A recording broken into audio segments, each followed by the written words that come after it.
Thank you, Mr Speaker. My question is to the Prime Minister. The CEO of Ageing Australia, Tom Simonson, has said that due to the national fuel crisis, we are seeing an increase in workers not taking up shifts. Mr Speaker, why is the Prime Minister always the last to lead in a national crisis? Good question.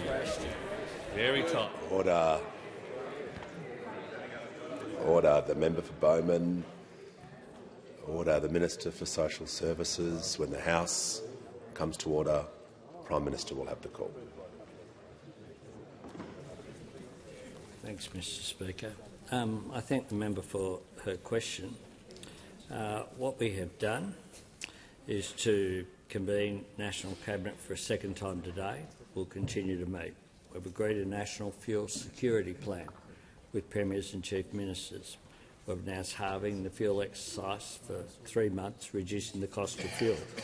We've announced a reduction of the heavy vehicle road user charge to zero, and deferred the next increase by 6 months. We've introduced new legislation today so the Commonwealth can underwrite shiploads of fuel, fertiliser and other essentials. This is something that is an unprecedented action which we have taken. And that comes after the other measures that we've taken, the laws to the Fair Work Commission that the minister just spoke about, demanding that companies pay truckies fairly when fuel prices spike, the new laws to double penalties for petrol companies for price gouging. We've begun the release of 20% of Australia's fuel reserves. We've changed petrol and diesel standards so there can be more fuel flowing into our market. We appointed a National Fuel Supply Task Force coordinator. That group, with state and territory equivalents, has met twice and will meet twice weekly. We've tasked the ACCC to ramp up fuel price monitoring and to issue on-the-spot fines. We've made it easier for Australia's refineries to access government funding when they run at a loss.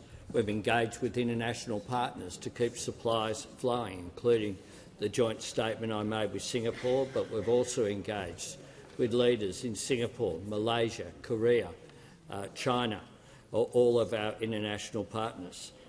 We've engaged with states and territories on supply and distribution, including through the Energy Ministers' meeting that's been convened. We've activated the National Coordination Mechanism, which has met twice.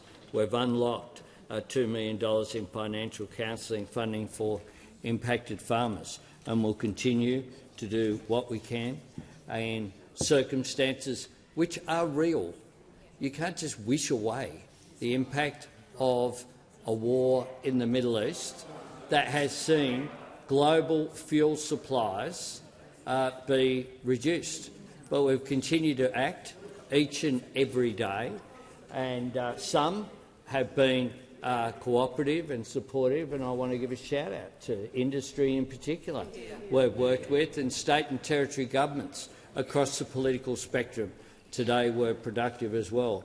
But had we not had the largest fuel reserves in 15 years, had we continued to have our fuel reserves in the United States rather than here, the predicament would have been far worse.